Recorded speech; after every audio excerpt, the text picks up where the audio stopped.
Well, then how did you see the hateful content? Because I've been using Twitter since you've taken it over for the last 6 months. Okay, so then you must have at some point seen for you hateful content. I'm asking for one example. Right. And you can't give a single one. And I'm saying... Then I say, sir, that you don't know what you're talking about. Don't advertise. You don't want them to advertise? No.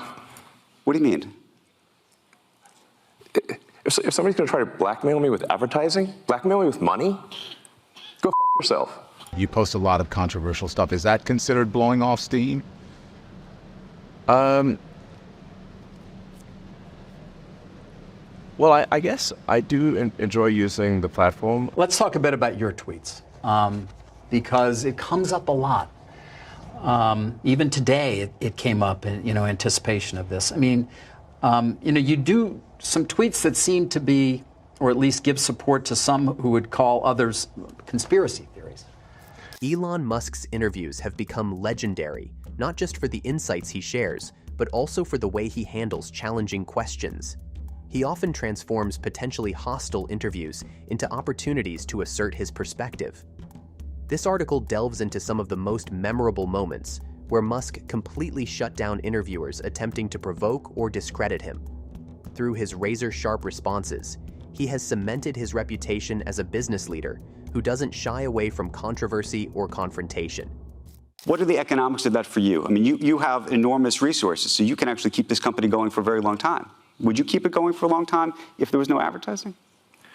I mean, if the company fails because of an advertiser boycott, it will fail because of an advertiser boycott.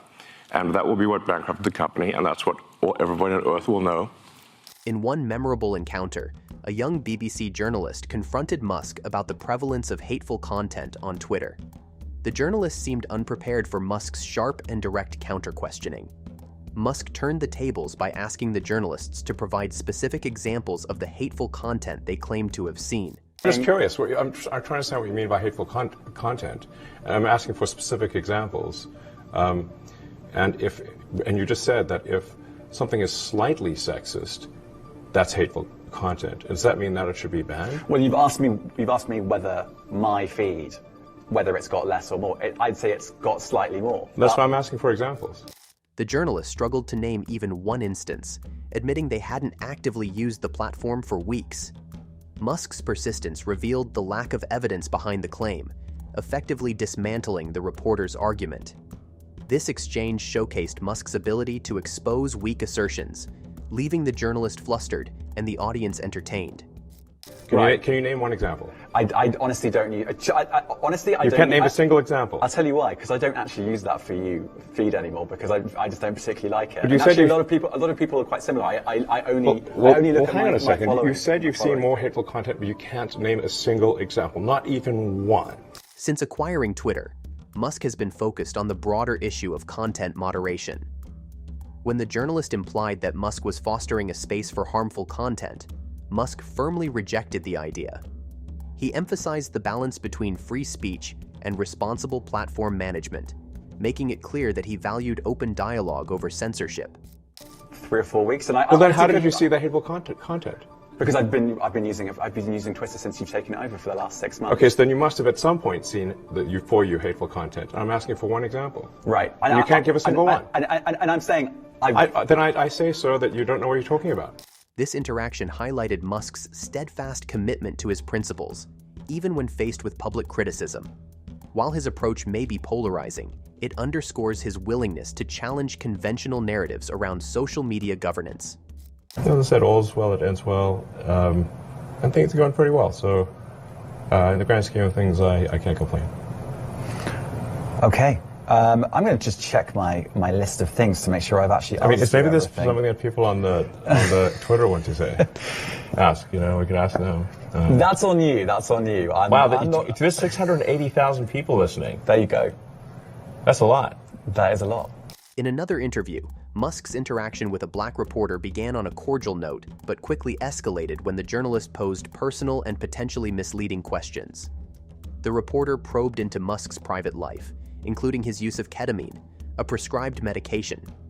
Musk, visibly irritated, asserted that such inquiries were intrusive and irrelevant. So when you're doing this, are you sober when you do it? Almost always, yes. Under the influence of anything? No, I don't drink. I don't really. No. But you've admitted that you have a ketamine prescription. Yeah. What's that for? Well, I mean, it's pretty private to ask somebody about a medical prescription, The exchange grew more tense as the journalist attempted to link Musk's tweets to broader societal issues, such as the Great Replacement theory. Musk pushed back, accusing the reporter of conflating issues and seeking censorship under the guise of responsibility. The conversation ended with Musk standing his ground, refusing to be drawn into speculative or accusatory debates. Something I'd say, there are times when I have, I don't know, like a negative chemical state in my brain, like depression, I guess, or like depression that's not linked to any negative news, and then ketamine is helpful for getting one out of a negative frame of mind. This interview encapsulated Musk's philosophy on free speech and responsibility. He argued that freedom of expression should not be sacrificed to appease critics or advertisers. Musk's refusal to censor content for the sake of public approval reinforced his image as a staunch advocate for open dialogue, even in the face of backlash. If you use too much ketamine, you can't really get work done. So I have a lot of work. So I'm typically putting in 16-hour days. That's normal for me, and it's rare for me to even take off a weekend day. So I don't really have a situation where I can be not mentally acute for an extended period of time. I can't really get wasted. One of Musk's most talked about interviews revolved around his handling of Twitter's advertising revenue. Facing criticism over advertisers pulling their support, Musk was asked whether his controversial tweets had harmed the platform's reputation. In a now iconic moment, Musk responded with a bold, unapologetic declaration that advertisers would not blackmail him. Go yourself.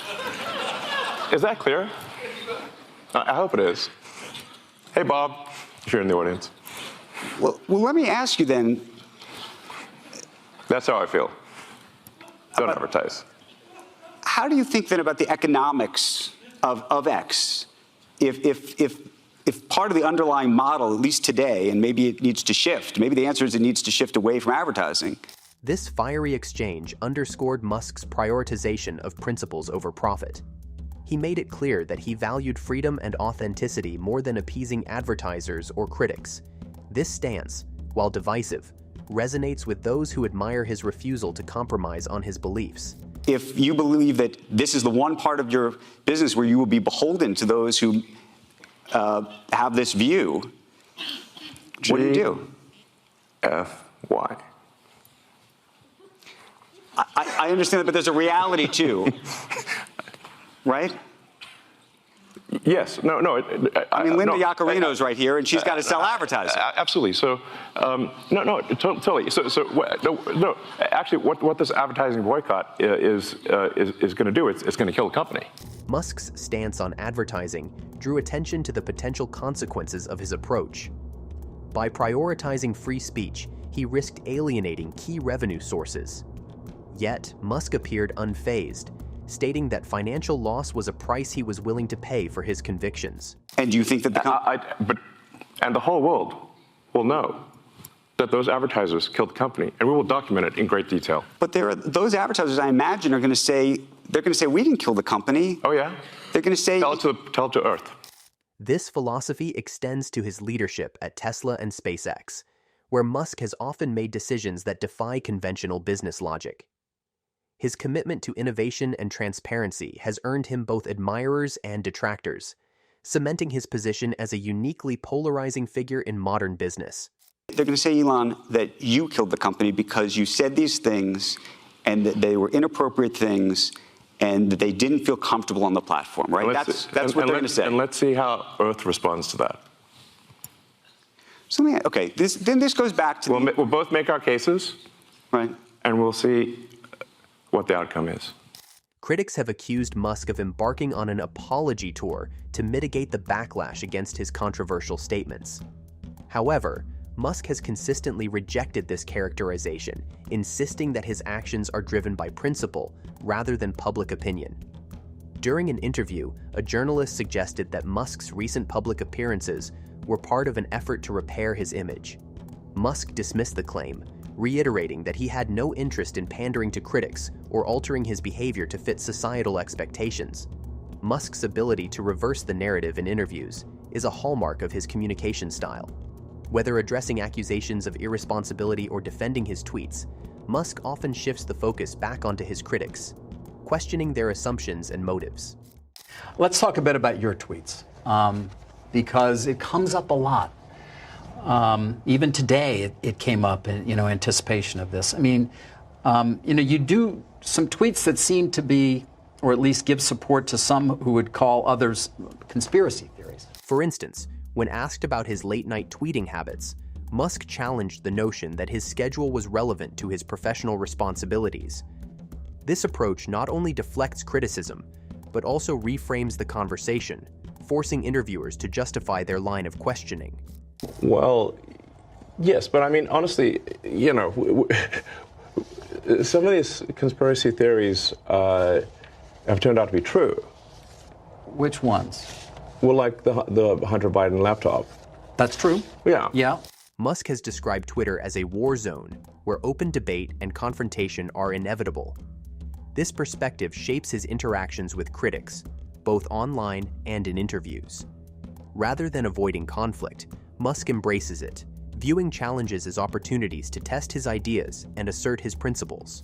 And others engage in active suppression of information that was relevant to the public. That's a terrible thing that happened. That's election interference. But how do you make a choice? You don't see, I mean, in terms of when you're going to engage. I mean, for example, even today, Elon, you tweeted this thing about George Soros.